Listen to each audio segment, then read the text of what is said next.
사도행전 3장 1절 이하의 말씀을 보면 성전 미문이라고 하는 성전 미문 앞에 날 때부터 걷지 못하는 지체장애인이 고침을 받는 사건이 기록이 되어져 있습니다. 오순절에 성령의 충만함을 받은 사도들은 매일같이 정한 시간에 하나님 성전에 올라가서 기도함으로 깨어있는 영으로 예수님의 사람으로 살아갔습니다. 하루는 오후 3시에 베드로와 요한이 기도하러 성전에 들어가고 있었는데 마침 그 성전 문 앞에 날 때부터 걸어보지 못한 지체장애인이 앉아서 사람들에게 구걸을 하고 있습니다. 이 사람 자기 스스로 일을 할 수 없는 사람이었기 때문에 날마다 사람들이 그 사람을 메워다가 성전 문 앞에 갖다 놓으면 성전을 드나드는 사람들을 향하여서 구걸을 해서 생명을 이어가는 사람이 바로 이 사람이었습니다. 베드로가 이 사람을 향해서 말을 합니다. 나는 은과 금은 없지만 내게 있는 것으로 당신에게 주겠습니다. 곧 나사렛 예수 그리스도의 이름으로 일어나 걸으십시오. 그리고 그 사람의 손을 잡아 일으키니 발과 발목에 힘을 얻고 기뻐 뛰며 하나님께 영광을 돌렸다고 하는 내용입니다. 여러분, 여기에서 사도들의 사역에서 중요한 것, 은과 금은 없지만 내게 있는 것 곧 나사렛 예수 그리스도의 이름으로. 여러분, 이 말씀이 굉장히 중요한 것입니다. 사도들의 사역 속에서는 여러분, 은과 금으로 사역을 한 것이 아니라 예수 그리스도의 이름, 그들이 가지고 있는 예수 그리스도의 이름으로 사역을 했다고 하는 것입니다. 사도들이 예수 그리스도의 이름을 부르는 곳마다 하나님이 함께 하셨고 예수님이 함께 하셨고 예수님이 행하셨던 동일한 역사가 그 이름 속에 나타나고 있었습니다. 이것은 마태복음 18장 20절에 예수님께서 이미 약속하신 말씀의 실현이라고 보아야 합니다. 너희 중에 2-3 사람이 내 이름으로 모이면 나도 반드시 거기 함께 있는 줄을 알아라. 예수님 이름으로 모이면, 예수님의 이름을 부르면 그곳에 예수님이 함께 하시고, 그리고 예수님이 육신으로 계실 때와 동일한 역사를 이루시겠다고 하시는 말씀입니다. 사도들은 이 믿음을 가지고 사역을 한 것입니다. 사도행전 5장에 보면 처음 예루살렘 교회에서 일어난 한 불상사의 사건이 기록이 되어 있습니다. 아나니아와 삽비라가 하나님 앞에 예물을 드리다가 여러분 죽습니다. 끔찍한 사건이죠. 우리는 아나니아와 삽비라 이렇게 생각을 하면 그 사람도 굉장히 나쁜 사람이었을 것이다 이렇게 짐작을 하죠. 왜? 예물 헌금 드리다가 죽었으니까. 얼마나 악했으면 그랬을까, 우리가 이런 생각을 하게 됩니다. 그러나 실상은 아나니아와 삽비라 그렇게 악한 사람이 아니었습니다. 바나바라고 하는 신실한 사람이 자기의 밭을 팔아서 교회 바침으로 그 바쳐진 예물로 교회 가난한 사람들을 구제하고 여러 가지 주의 사역을 감당해내는 것을 보고 아나니아와 삽비라의 마음속에 우리도 밭을 팔자, 그리고 교회 바치자, 이렇게 결심을 했던 사람이거든요. 여러분, 이런 사람이 흔합니까? 이런 결심이 쉽게 일어날 수 있습니까? 그렇지 않죠. 그래서 이들이 밭을 팝니다. 밭을 팔아서 돈이 손에 딱 들어오는 순간에 이 부부의 마음 속에 이거 다 드려야 되나 하는 생각이 든 것이에요.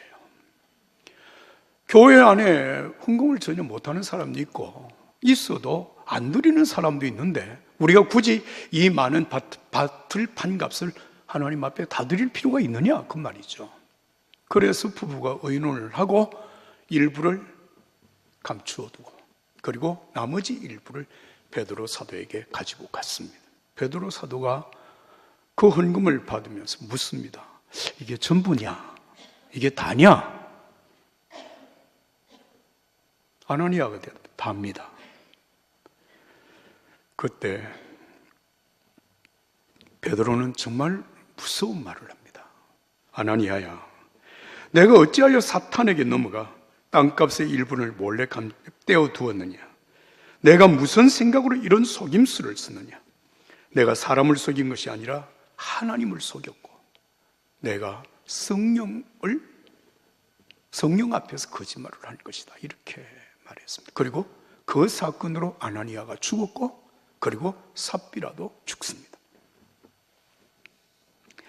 여러분, 사도 베드로가 어떻게 보면 굉장한 인물처럼 보여지지만 실상은 저와 여러분들이나 동일한 한 사람의 인간이었음에 틀림이 없습니다. 그런데 이 사도들의 마음속에 믿음이 있었습니다. 그 믿음이 뭔가 하면 성령이 그들과 함께 하심으로 그들의 사역 속에 성령의 역사가 나타난다고 하는 사실을 믿었고 실제적으로 그런 역사들을 경험해 왔습니다. 그렇기 때문에 여러분, 이 아나니아와 삽비라가 사도 베드로 앞에 섰다고 하는 것은 곧 하나님 앞에 선 것이었고, 여러분, 사도 베드로를 속이는 것은 하나님을 속이는 것이고 성령님께 거짓말한 사건이 된 것입니다. 이 일로 인하여서 아나니아와 삽비라가 죽는 비참한 불상사가 생겼다고 하는 말입니다. 사도들의 믿음, 여러분, 그 믿음이 바로 그것입니다. 성령께서 우리와 함께 하시는 정말 임마누엘의 믿음, 하나님이 우리와 함께 하시다고 하는 그 사실을 그들은 그대로 믿었고, 그리고 그 믿음으로 예수 그리스도의 사역을 이 땅 위에 이루어 갔던 사람들입니다. 오늘 이 말씀을 통하여서 주님께서 이런 깨어있는 믿음, 사도들의 믿음이 저와 여러분들에게 계승될 수 있기를 예수의 이름으로 축복합니다. 제 신앙의 롤 모델이 요셉이라고 하는 사실을 여러분들에게 몇 차례 말씀을 드렸습니다. 창세기 39장 6절에서 10절의 말씀을 보면 요셉이 보디발의 집에서 그 당시엔 노예였습니다. 그런데 가정의 모든 일을 도맡아서 관리하는 가정의 총무 역할을 감당했습니다. 말씀을 보면 이렇게 기록합니다. 요셉은 용모가 준수하고 잘생긴 청년이었습니다. 시간이 흐르면서 주인의 아내가 요셉에게 반하여서 어느 날 이렇게 말합니다. 나와 함께 침실로 가자. 요셉이 주인의 아내에게 이렇게 대답합니다. 보십시오. 주인께서는 모든 소유를 제게 맡기시고 집안일에는 일절 신경 쓰지 않으십니다. 다만 주인 어른께서 제게 맡기지 않으신 것이 있는데 그것은 바로 당신입니다. 당신은 주인님의 아내이기 때문입니다. 그런데 제가 어떻게 주인님의 신뢰를 저버리고 하나님께 죄를 짓겠습니까? 그녀가 하루도 빠지지 않고 날마다 졸라댔지만 요셉은 뜻을 굽히지 않았다. 이게 성경 본문의 말씀입니다. 여러분, 요셉의 믿음, 바로 사도들이 가졌던 그 믿음과 동일한 믿음입니다. 하나님은 내 삶 속에 함께 하시고 그 함께 하시는 하나님으로 말미암아 요셉의 범사가 형통했다고 하는 것이 창세기 39장에 나타나는 소중한 말씀입니다. 여러분, 오늘 이 본문 속으로 한번 들어가 보겠습니다. 빌립보서는 주후 60년에서 62년 사이에 사도 바울을 통해서 빌립보 교회에 보낸 편지입니다. 이때 이 편지를 쓸 때 사도 바울은 감옥에 갇혀서 있었습니다. 감옥 생활이 지금도 그렇게 편치는 않지만 그 당시에 감옥은 대단히 환경이 아주 어려운 여건이었습니다. 그러나 그 어려운 환경 속에 있음에도 불구하고 사도 바울의 마음속에 계시는 성령 예수님으로 말미암아 그의 마음속에는 기쁨이 샘솟듯했고 하루하루 살아가는 삶 속에 예수님으로 말미암는 감격이 있었습니다. 그래서 이 기쁨과 이 감격을 빌립보 교회가 함께 공유하기를 원했던 것입니다. 그런데 여러분, 이 빌립보 교회에 문제가 있었습니다. 사실 이 땅에 적지 않은 교회들이 어려움을 겪고 있고 갈등을 겪고 있고 문제를 겪고 있습니다만은 빌립보 교회도 크게 예외가 아니었습니다.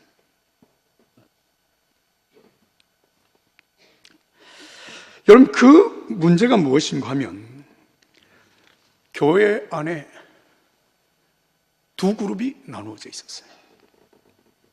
바울 사도를 신앙적으로 지지하고 따르는 사람이 있는가 하면 바울 사도를 반대하고 거역하는 사람들이 있었습니다. 이 두 그룹이 교회 안에서 늘 갈등을 일으키는 거예요.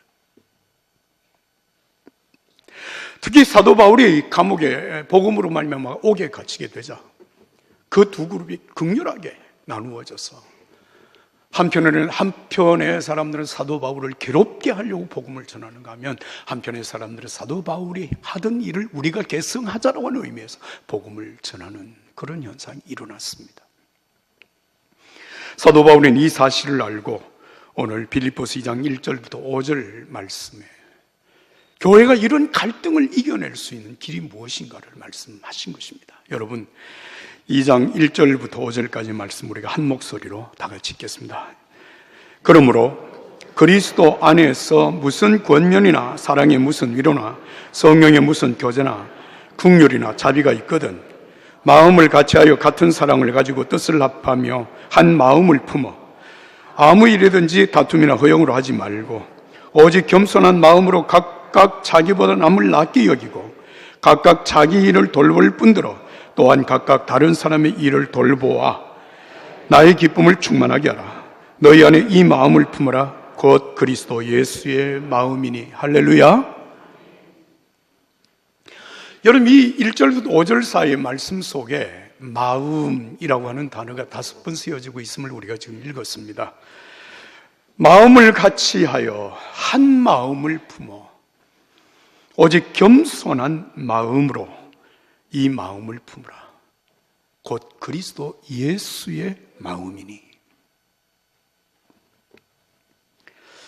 자, 여러분, 이 빌립보 교회 안에 그룹이 나누어지고 불화의 모습들이 일어나게 된 것은 이게 우연이 아닙니다. 불화의 영, 사단의 역사입니다.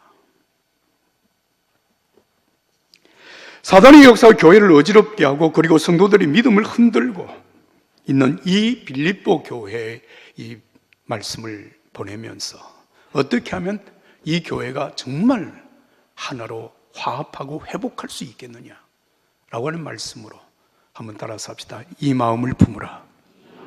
이 마음, 그 마음이 예수 그리스도의 마음이라고 말씀을 하셨습니다. 여러분, 교회를 분열시키고 또 의심을 만들어내고 불일치를 일으키는 원인이 무엇인가? 오늘 이 본문 3절에 그 사실을 지적하고 있습니다. 한번 따라서 하겠습니다. 아무 일에든지 다툼이나 허용으로 하지 말고, 다시 한번 합니다. 아무 일에든지 다툼이나 허용으로 하지 말고. 빌립보 교회가 갈등을 겪고 있었던 이유가 뭐냐면 다툼과 허용으로 하는 일 때문이었다. 이렇게 얘기합니다. 여러분, 이 다툼이라고 하는 말은 나와 다른 사람을 포용하는 것이 아니라 나와 다른 사람을 적으로 생각하고 서로 싸우는 것입니다. 싸우기 위하여서 내 힘을 키워나가고 세를 규합하고 그러면서 서로 갈등을 일으키며 싸우는 것입니다. 참, 여러분 생각을 해보면 이상하잖아요. 여러분, 교회가 이게 무슨 이권 공동체도 아니고 무슨 권력 공동체가 아닙니다. 그런데 교회 안에 갈등이 있어요. 이런 갈등이 빌립보 교회만 있었던 것은 아닙니다. 고린도 교회에도 이런 갈등이 있었습니다. 고린도전서 1장 12절의 말씀을 보면 이렇게 기록하고 있습니다. 나는 바울에게, 나는 아볼로에게, 나는 게바에게, 나는 그리스도에게 속하였다. 여러분, 이게 무슨 말인가 하면, 여러분, 이 고린도 교회가 뭐 수천 명, 수만 명이 모이는 교회가 아닙니다. 이 당시에 교회가 그렇게 크지 않았습니다. 그런데 교회 안에 그룹이 형성이 되는 거예요. 우리는 바울을 따른다. 우리는 바울이 최고로 훌륭한 지도자다. 그러니까 여기서 우리는 아볼로를 따른다는 거예요. 그러니까 또 한쪽에서 우리는 게바를 따르겠다. 게바가 누굽니까? 베드로입니다. 그랬더니 한쪽에서는 우리는 그리스도를 따른다고 그러고 서로 싸우는 겁니다. 무엇이 옳으냐 그르냐를 판단하는 것이 아니라 나는 옳고 나와 같지 않은 사람들은 다 적으로 생각하는 거예요. 여러분, 참 이상하잖아요. 제가 물어볼까요? 여러분, 교회가 어디에 속하면 교회가 하나가 될까요? 바울, 아볼로, 게바, 그리스도. 어디에 속할까요? 제가 2부 예배 때 물었더니 그리스도파에 속해야 됩니다, 이렇게 얘기를. 그런데 여러분, 이들이 다 이미 예수 믿는 믿음의 사람들이고 구원받은 하나님의 자녀들이라고 하는 사실 여러분 아십니까? 그런데 교회 안에서 서로 자기의 편견을 가지고 무리를 만드는 것입니다. 그래서 서로 질타하고 싸우는 거예요. 이 다툼, 각자의 편견에 사로잡혀서 성령의 인도하시면 관심이 없고 합리적인 이성적인 판단에도 관심이 없습니다. 내 뜻과 같이 하는 사람 내 편이고 아닌 건 전부 적입니다. 이게 다툼이 일어나는 문제입니다. 두 번째는 허영입니다. 허영. 여러분, 이 허영이라고 하는 말은 다툼의 정신 배후에 있는 훨씬 더 심각한 원인입니다. 허영이 뭐냐? 여러분, 불일치와 모든 분쟁의 궁극적인 원천이 허영인데, 불일치와 다툼은 인간이 죄에 빠져 최고의 자리를 탐하는 교만의 결과였습니다. 이게 어디서부터 시작이 되었는가 하면 에덴 동산에서부터 시작이 됩니다. 아담과 하와가 하나님을 대적하기 위하여서 선악과를 먹는 일. 여러분, 이것이 바로 불일치의 시작이었습니다. 하나님처럼 된다고 하는 그 말을 듣고 선악과를 먹고 난 이후에 나타난 현상이 무엇입니까? 모든 관계에 금이 가기 시작한 것입니다. 인간의 교만함과 오만함, 하나님의 자리까지 탐하게 되고 나와 같지 않은 모든 사람은 나의 적이고 원수고 싸움의 대상이 되는 것입니다. 빌립보 교회가 이런 문제로 인하여서 갈등하고 있었습니다. 이 문제를 해결하기 위한 사도 바울을 통한 하나님의 해답은 이 마음을 품으라는 것입니다. 예수 그리스도의 마음을 품으라고 하는 얘기입니다. 여러분, 예수님의 마음을 품는다고 하는 이 말은 우리가 예수님처럼 생각한다. 물론 그런 생각이죠. 그러나 여러분, 깊이 생각하면 이미 예수님을 믿음으로 영접하여 하나님의 자녀가 되었으니 이제는 내 편견과 내 고집과 내 가치관을 주장하지 말고 예수님의 가치를 따르고 예수님의 생각을 따르고 예수님의 말씀을 따라 사는 자가 되라고 하는 말씀입니다. 그게 예수의 사람입니다. 제가 여러분들에게 묻겠습니다. 여러분, 예수님 믿으십니까? 예수님이 나의 주, 나의 하나님이십니다. 이때 나는 죽고 예수로 산다고 하는 말씀의 의미가 무엇인지 깨닫게 되는 것입니다. 나는 죽고 예수로 사는 것입니다. 여기에 진정한 삶의 변화가 있습니다. 여러분, 누가복음 19장 1절 이하의 말씀을 보면 여리고성에 사는 세리장 삭개오라고 하는 사람의 변화를 기록하고 있습니다. 세리장 같은 요즘으로 말하면 그냥 우리가 쉽게 세무서장 격입니다. 이 사람은 대단히 부자였습니다. 근데 어느 날 예수님께서 여리고를 지나가신다고 하는 소문이 그에게 들렸고 그 마음속에 예수님을 만나보고 싶은 간절한 마음이 있어 길거리로 뛰쳐나갑니다. 그런데 사람들이 너무 많아. 키가 작은 삭개오가 어떻게 해도 예수님을 볼 수 있는 기회가 주어지지 않는다는 사실 스스로 판단하고 그가 예수님이 가시는 길목을 따라 앞서서 달려나가서 뽕나무에 올라갔습니다. 예수님을 보기 위하여. 예수님께서 그 길을 지나가시다가 자리에 멈추어 서셨어. 삭개오를 바라보시며 이렇게 말씀하십니다. 삭개오야, 어서 내려오너라. 오늘은 내가 내 집에서 묵어야 하겠다. 삭개오가 급히 내려와서 예수님을 자기 집으로 모십니다. 여러분, 주변의 사람들이 수근거립니다.